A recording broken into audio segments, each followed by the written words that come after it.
Hello Spacers, Halcyon here. When I first played this game on Supernova difficulty, I've seen my death so many times I lost count, in fact. That's my running joke throughout the whole Supernova survival guide I posted not too long ago. That's because I was trying to play as a sneaky, soldier type of character, but that just didn't pan out. However, after seeing how effective they are, I eventually grew attached to heavy weapons and decided to name my build the Determinator. Terminator is trademarked, so I gave my build a Chinese knockoff name. Please don't sue me. In a nutshell, the Determinator is determined to survive, and he will determine the fate of any who oppose that goal. That fate is usually summary execution by a one-man firing squad. That doesn't necessarily mean you will venture out solo, but if companions follow you, they'll mostly stay away from combat. You'll do most of the fighting yourself until you obtain the ability to revive them. Remember, this is Supernova. If a companion falls, he ain't getting back up, not without some high-level perks. Throughout this video, I will talk about character creation, skill progression, perk order, and the arsenal we will use, as well as give you indicators on how to obtain all that gear. Lastly, I will detail the combat tactics that work best on this build. We will approach each of these subjects one by one in that exact sequence. I've also written a bit of lore for roleplay purposes, which I'll either narrate at the end of this video or simply leave in a pinned comment. I might also repeat a few points stated in my Supernova guide if I feel the need to clarify things. Before we begin, here's an important disclaimer. This guide will stick to fixed parameters, but I leave it up to you how much you want to follow or deviate from them. For example, this is a heavy weapons build, but if you want to go for assault rifles instead, I don't see why you shouldn't. The first things you will determine in character creation are your attributes, which can never be modified afterwards. The Determinator is fluent in only one language: violence. This results in an underdeveloped sense of charm, so we'll subtract 1 point from here and use it somewhere else. While D732 is strong enough to carry several heavy weapons at once, that strength doesn't translate to extra melee damage, so it will be average. Dexterity is maximized because the extra 30% reload speed pairs nicely with the other 30% bonus we get from level 60 of heavy weapons, and we need to keep our machine guns online, at least in the early game.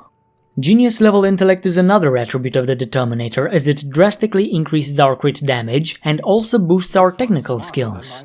The point taken from charm can be invested into perception for some extra gunnery skill, as well as a 10% headshot damage bonus. We leave temperament at average because in Supernova having lowered temperament is a death sentence, but we don't need the extra HP regen when we can improve it with food.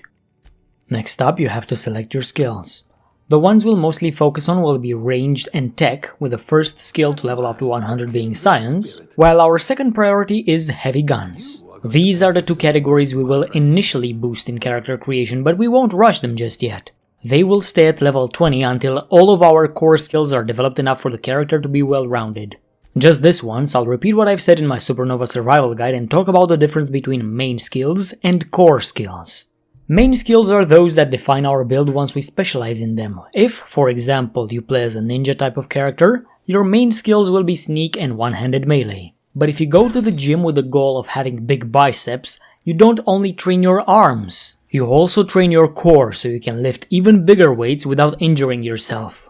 In the same manner, in Supernova, core skills ensure your survivability so you can play the game without reloading too often and losing your level gains.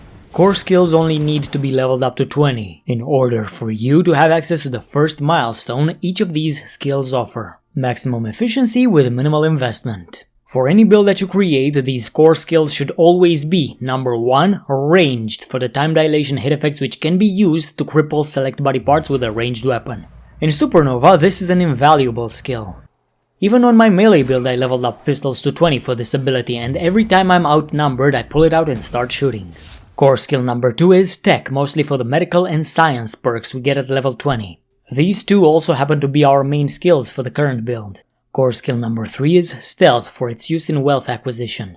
Lockpick decreases the amount of mag picks you use when opening locked containers, and hack allows you to offload your loot at vending machines. Those are must-have core skills on any build, but there's also some optional ones. As an example, if one of your melee skills is only 2 points short of level 20, get it there. The heavy attack can be useful for occasional ambushes, and sometimes, if your bullets run out and you hear the dreaded click, a saber can save your life. Especially if you also developed another of these optional core skills, defense, as the level 20 perfect block can be used to stagger melee attackers, while the leap can grant you some extra mobility as you dodge certain ranged attacks.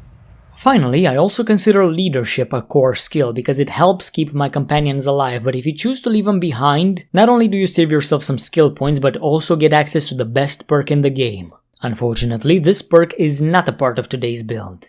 Maybe some other time. Anyway, in character creation, after you've chosen your skills, you also gotta pick an aptitude. The bonuses offered by these are minuscule, but they may still be helpful. I recommend Safety Inspector. You might have to pick a flaw, which increases your plasma damage vulnerability in exchange for a perk point, and this aptitude, coupled with a thermal plating mod on your armor, will offset that flaw. If you didn't get a gist of it already, let me put it in simple terms. As you level up, you have to increase all core skills to 20, and then you dump points into tech and take science to level 100. If you've chosen the exact same attributes that I have and follow the path I will lay before you, you will reach 100 science when you get to level 10. This build depends on science, because tinkering is the only way to get our weapons to exceed their basic effectiveness, and that makes a huge difference in combat, especially when you're low level. We will talk about tinkering when the time is right. Right now, we need to continue with the skills. If you take a look at the skills of my level 10 Determinator, you will notice that not quite all core skills are fully developed. Inspiration is still at level 5 and we will take it to 20 some other time. For now, level 20 Determination is enough to keep my companions alive. That and the fact that I tell them to stay the hell away from me before I engage in combat. After you level up most of your core skills to 20 and science to 100, you can choose to further enhance your underdeveloped core skills or further specialize into main skill number 2, heavy weapons. Harder hitting crits, faster reload, faster rate of fire, and armor penetration make these a deadly choice against anyone opposing you.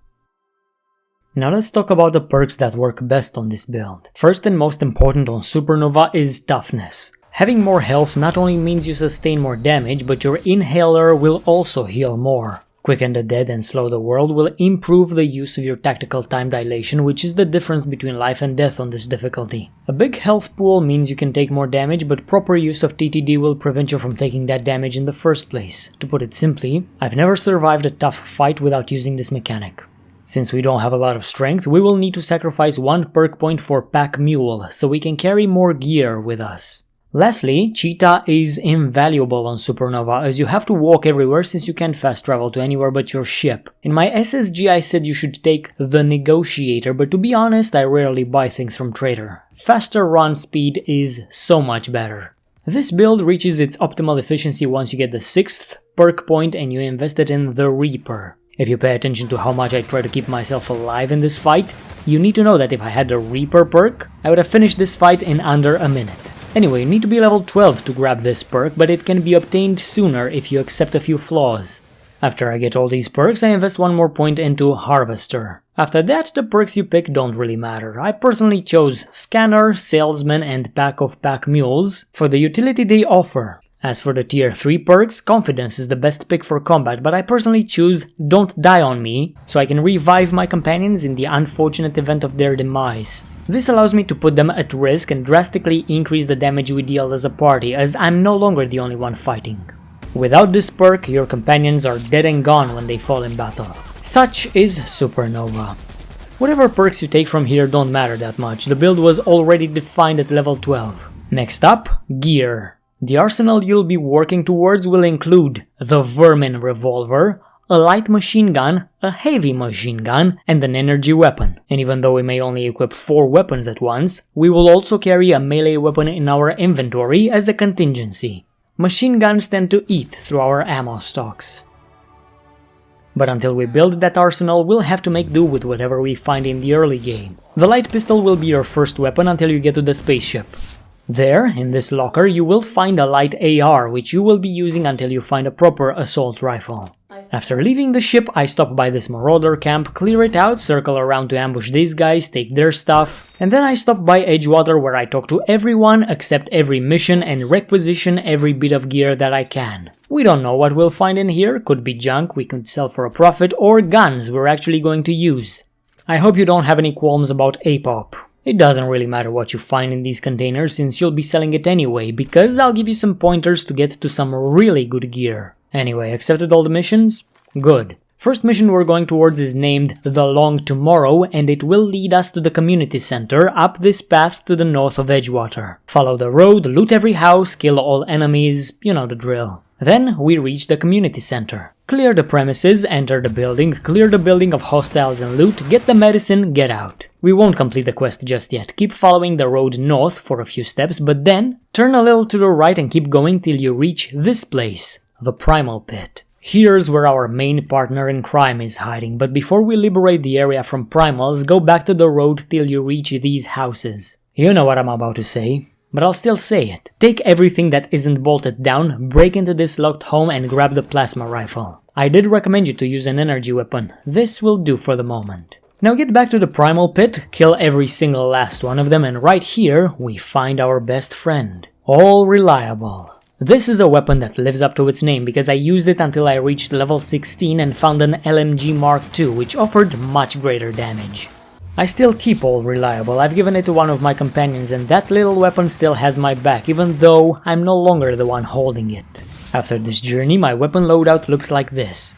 Plasma Cutter in slot 1 for when the ammo runs out, All Reliable in slot 2 for SHTF moments where enemies are everywhere and I need a big gun to clear the room, Assault Rifle in slot 3 to use it against enemies with thick armor, and the Plasma Rifle in slot 4. As I've said, you should always carry an energy weapon with you because All Reliable chews through your light ammo supplies and heavy MG will consume your heavies. When those reserves run dry, energy cells will become your bestest friends because you depend on a ranged weapon to survive. If you happen to find a tactical shotgun during your stay in Emerald Vale, replace your melee weapon with it. This shotgun will eventually be replaced by the Vermin as soon as we find it. I'll explain why these weapons are useful when time comes to discuss combat tactics. For now, we need to find the other 2 weapons to complete our arsenal. As for the armor, I recommend you wear the heaviest. But your inventory should also carry an armor that enhances your stealth skills and a helmet which improves lockpicking. When a locked container asks for too many mag picks, switch to the thief armor to lower that amount. Once we get all this gear and we level up a little, focus on completing all the side quests, get more loot and more money, get Parvati and Max in your crew, grab the power regulator and get away from this planet. The main quest will direct you towards the Groundbreaker, so that's where we're headed. On the Groundbreaker, you'd best explore and do some missions in order to reach level 10 and finally get your science maximized. Do whatever else you want to do, but before you leave, go buy Belle's shells and check her stock. If you're lucky, she has a heavy machine gun for sale, so you're going to cough up some bits and buy it without a second thought. This is the second most important weapon in your arsenal. The HMG is used against big armored targets, while the LMG is best suited to tear an army of smaller enemies to shreds, as you can see in the helmet cam footage. While you're still on the Groundbreaker, do whatever else you need to do. Have a chat with Gladys, do some side missions, I don't care. But when you're done, you best prepare yourself, because we're going after the final piece of our arsenal, so when you're ready, go back on the Unreliable. Before we set course to our next destination, we're going to tinker with our machine guns. So what you need to do is go to the workbench, select Tinker, and select the weapon you wish to upgrade, in this instance, All Reliable. Because your science skill is maximized, it won't be very expensive to upgrade our LMG to level 15, but that cost will rapidly increase. So if you want to maintain a cost-effective approach, you can't keep upgrading this one until level 20 or more. I suggest you keep an eye out for a better LMG such as the Mark II. Give the heavy MG a polish as well and take a look at the mods you have available. All Reliable cannot be modded since it's a legendary, but the HMG can, so the mods I endorse for this one are Speedy Mate Barrel for increased rate of fire and the Mag 2 Melt to further maximize the anti-armor properties of this weapon. Since we're still on the subject of modding, the rest of the gear will be modified like this. The Vermin has a silencer and a Mag 2 Zap mod to make it more effective against robots, the LMG Mark II is equipped with a sure and straight barrel and a plasma magazine, and the energy weapon can be modded with whatever. It's a backup weapon that I hope I'll never have to use. As for my armor, I highly recommend the backpack mod as it allows you to carry more stuff, and if you've taken a flaw that increases your vulnerability to plasma, for example, install a plating mod that counteracts that damage type. In this case, an insulated lining mod. When you consider modding your gear, you can be pretty flexible, with one exception. The heavy machine gun must be modded to the exact specifications I have given, and try to tinker both machine guns as much as your budget can afford. After you've prepared your skills, perks and gear, it is time to set course for Monarch and land in Cascadia. We're in orbit over Cascadia, Captain. When you're ready, disregard the danger warning, step out of your ship and prepare to do a lot of killing. But without the use of proper combat tactics, the only thing you'll be killing is yourself, so listen up. In my SSG I told you that the secret to beating the heat of the Supernova is TTD, Tactical Time Dilation, which you've upgraded with a few perks. Aiming at an enemy's body parts during time dilation shows you what injuries you can inflict upon him, assuming of course your skill with the weapon you're using is past level 20. Aim at the legs, you slow them down, maim the arms and they'll deal less damage, shoot the head and they're blinded, and if you hit center mass, you'll inflict whatever status effect your weapon offers. Pistol deals bleed, which is entirely useless against the beasts of Cascadia. Plasma rifle burns, which is equally useless, and your reliable staggers. Now stagger is an interesting effect because it increases the damage your enemy takes. But the one we'll be abusing the most is the knockdown, which is why we need the Vermin revolver, or at the very least the tactical shotgun. Since the Vermin is the last important piece of our arsenal, let me guide you towards it because it's right here in Cascadia. What we're going to do is try to be sneaky. Might not work, but it's worth a try. If you descend the stairs and keep going, you'll see this pile of dummies. Even though we can beat them, we'll avoid them for now and instead turn left. Keep going for a while until you reach this customs office. We won't take a right turn right now, so we'll keep going forward for a bit and then turn to the right. If you keep going, there's nowhere else to go but right. Now in front of you there's this constable's office as well as some mantisaurs, probably with a queen among them if you're unlucky. If that's the case, turn around and only come back with a weapon with a knockdown effect such as the tactical shotgun. Assuming you already have a knockdown weapon or there's no Mantiqueen, kill them all. Then go right in this spot at the constable's office and then turn 180 degrees. You will enter this house, clear the room of any hostiles, and on this counter, among many bottles of liquor, here it is. The Vermin. A gunslinger would love and cherish this weapon for the rest of his days, but you are not a gunslinger. To you, this is more of a tool, which will be used to stunlock big enemies you cannot afford to get hit by. Mega Mantiqueens, Raptidon Colossi, those sorts of things. Now, repeating what I've said during the SSG, this is called tactical time dilation, not panicked time dilation. Use it tactically. Whenever you shoot body part, your target is briefly staggered and you should turn off TTD and put a few more rounds in it. When it starts moving again, use TTD, hit something else, and when it recoils in pain, pour some more bullets into it. And if you're faced with multiple hostiles, it's best you use TTD to cripple their legs or whatever body part they have exposed, one shot per enemy. And whichever enemy is closest, liberate him from his mortal coil. The Reaper perk restores some of your TTD on kills, and Harvester restores your health so you can systematically wipe out an entire camp of marauders if you're smart. If you have other perks, this playstyle is further enhanced and you will eventually become unstoppable, only dying if you take stupid decisions.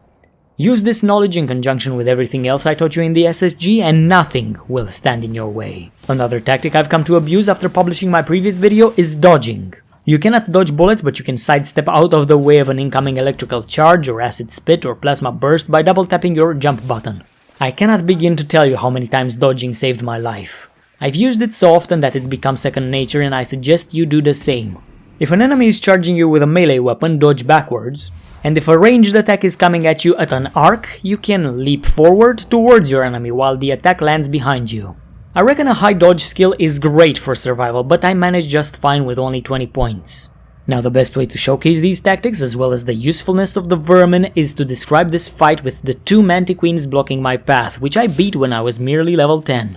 The first thing I did was telling my companions to sit still, away from me, so they wouldn't get caught in the blast of the Mantisaur attacks. If they die, I'm forced to reload, so it's best to keep them safe. Then, using some stealth, I dealt a bit of damage to this Mantisaur using the revolver, then I used 3 more bullets for some extra damage. I could have fired all 6 shots, but that would have been stupid, so I kept 2 bullets for the knockdown. As a flaming ball of plasma was approaching me, I leapt forward to both dodge that and get closer to my enemies, then I activated the TTD, aimed center mass, and knocked out both of them. If they're downed, they're no threat, so I give my comrades the order to attack for some extra damage. Because it was lying helplessly on the ground, I switched to my heavy machine gun and turned the first queen to Swiss cheese. And as the other rose, I told Max to use his shotgun blast, which knocked it back down. I could have used the Vermin and hit center mass in TTD, but the companion ability was faster. While still downed, I repeated the process with the HMG, and that's how the Determinator deals with big threats. It took me a lot of time and many deaths to figure out how to fight, but now that I did, it would be selfish of me not to share this knowledge with you. By the way, I said I did this at level 10, but in the footage I've shown, I'm level 12.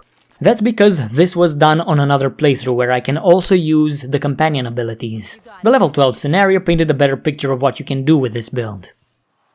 As soon as I deal with these two Mantiqueens, I'm faced with another challenge. Some Mantisaur drones who are huge melee threats backed by some Mantipillars who would shoot plasma at me. Since I'm faced with more than 2 hostiles, I cannot use the Vermin because for some reason its shots consume more TTD than the Machinegun. So I pulled out all reliable, slowed time and systematically targeted each enemy, prioritizing the legs, and hitting anything I could just to briefly stagger them. Whatever closed in got shredded, and thanks to the Reaper perk, I refilled my time dilation, allowing me to do more staggers and more killing. As flaming balls of plasma rained down on me, I sidestepped each one and repeated this tactic, and one by one, every enemy fell. Against huge targets like the Raptidon Colossus, I had to use the Vermin again to keep it stun locked. Could this be done without heavy guns? Probably, but why small when you can big? I occasionally had to use the emergency heal tactic shared in the SSG, which I would not repeat, but in the same vein you can keep TTD on to change your weapons or reload. For some reason you move slightly faster than your enemy in time dilation, even though it happens in slow motion. I wanted to share more combat tips with you, but I believe that's all I've got. Or maybe I'm forgetting something. Anyway, this was all I could say about the Determinator. As I've already mentioned twice, my build doesn't look exactly like this because my attributes can no longer be changed, but this is the playstyle I had to adopt in order to survive the Supernova. Especially because I failed the mission Gladys entrusted to me, and being too greedy to purchase a nav key, I was forced to dock my ship on the Cascadia landing pad. And in order to reach Stellar Bay, I had to carve a path through the creatures of Monarch. But the instructional part is finished. Now I would like to share with you a little backstory I wrote for D732, the Determinator, to get you into the mindset of this character. Basically, you're kind of a good guy who is determined to protect those around him, usually by raising any hostiles from the area. To be honest, I'm not the best at writing stories, and there might be plot holes, but I could say this is the first bit of fiction I've ever written. And as I narrate this portion, I'm going to leave some combat footage rolling in the background. The name of the man we're about to talk about is D732, and it was given to him by his family, the Bastille Corporation. And to better understand D732, you have to know the short history of this company. They had humble beginnings, selling personal home security such as maglocks and alarms with a small staff of security officers to back up those systems. Business went well and allowed them to make their first big investment into private correctional institutions. Privatized prisons were thriving businesses at the time due to all the unrest, and as their finances grew, the Corp diversified its portfolio with weapons manufacture as well as mercenary contracts. Eventually, some of their private prisons became the targets of social experiments where the male and the female population were allowed to inhabit the same space, and in confinement, live relatively free lives. Relationships formed, families grew, and eventually each prison became a micro-society of its own. However, the experimentation continued as infants started being taken from the inmates to be raised and trained by the corporation. Some protested, but the ones who took the deal would receive compensation and be rid of a source of worry at the same time. The children would be properly educated while also being taught discipline as well as receive basic military training, among other things. And depending on their attitudes and aptitudes as they become teenagers, they would be indoctrinated in certain specialties. Some were trained to be spies, others would become assassins, and some would become trusted bodyguards. Such is the case with D732, who, in his childhood, would be seen protecting his fellow classmates from bullies, often with overwhelming force, leaving many with bloodied noses or broken arms. And because of his inclination to defend his peers, as soon as he came of age, he was given to the Defense Department to be trained as a mercenary bodyguard. As he progressed through his training, it was clear that even though his attitude is to protect, his aptitude was killing with unrivaled efficiency. Regardless, he graduated top of his class in the Defense Department and earned his D designation. There's also the A designation for assault units, S for stealth units, and M for medics. Children are given the O designation because to the Bastille Corp, they are zeros, nothing but potential. And once they grow, they're not considered people. They are units, no more valuable than a common automechanical, only differing from it with their creative ways to solve problems. After graduating, 0732 became D732 and would be assigned to protect all kinds of VIPs, CEOs, and politicians. While he was on the job, nothing would threaten the lives of those he was sworn to protect, and 732 was ready to pay the price. Any price. Including the life of his childhood best friend who grew up in the stealth division, failed one of his assignments, and because he was about to be decommissioned, went rogue. As assassination was his only specialty, he would often take unsanctioned underworld contracts. Unfortunately for this particular stealth unit, he accepted the wrong assassination contract because his target was under D732's protection.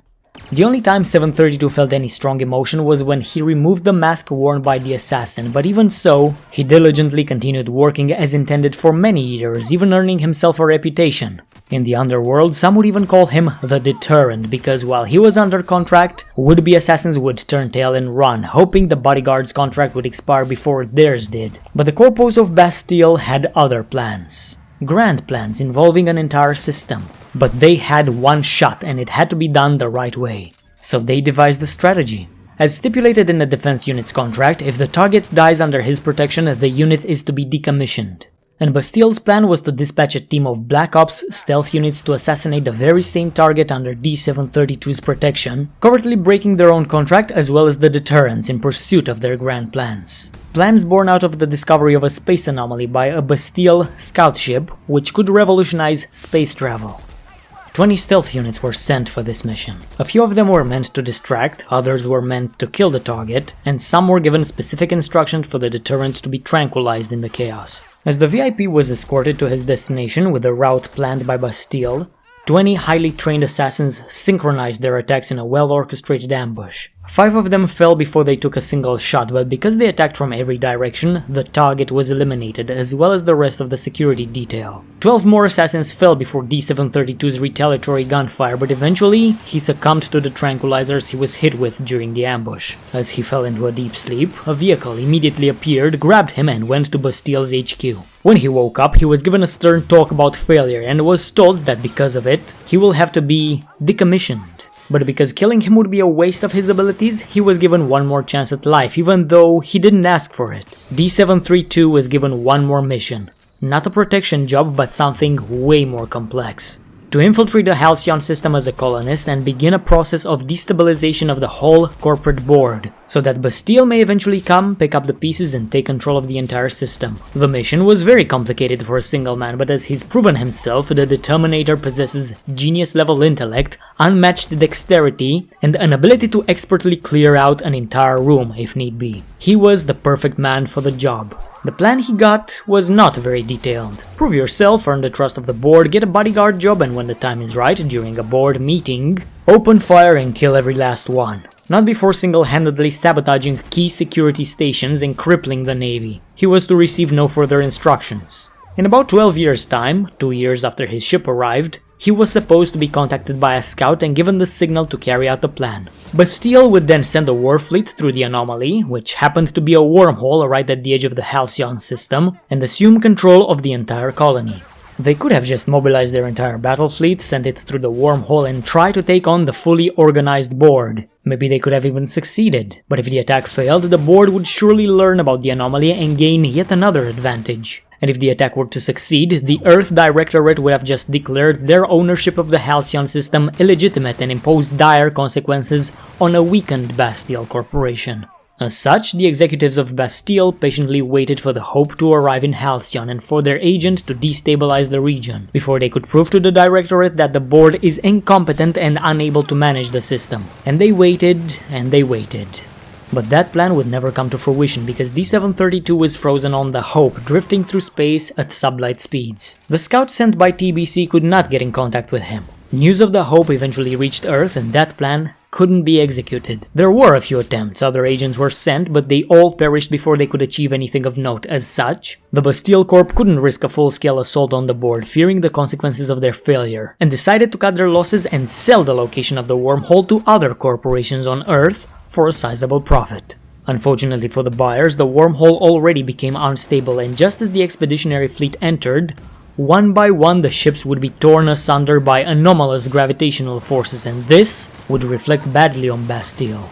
This was considered corporate sabotage and deception, and as such, the Bastille Corporation got dissolved, their assets sold, and their legacy reduced to a single man, the one who was about to determine the fate of the Halcyon system. As he was thawed out, the Deterrent still remembered his mission. However, when Phineas Wells told him that 70 years passed, he realized this mission was failed, and without a mission, he would be lost. But before sending him off, Wells gave him another mission, and he would carry it out with unrivaled efficiency. And while the Determinator was raised and trained as a machine, one that excels at killing, that doesn't mean he's not human. Maybe this is the fresh start he needed for his humanity to grow now that he's free from the Bastille's control. His designation, after all, is to protect. And perhaps he can also carry out his initial mission of destabilizing the board, if that means helping the common people of Halcyon. And with that said, that is my lore about the Determinator. Hope you enjoyed. Anyway, this video was long enough, so it's time to bring it to an end. Thank you all for watching, and I hope to see you next time. Goodbye.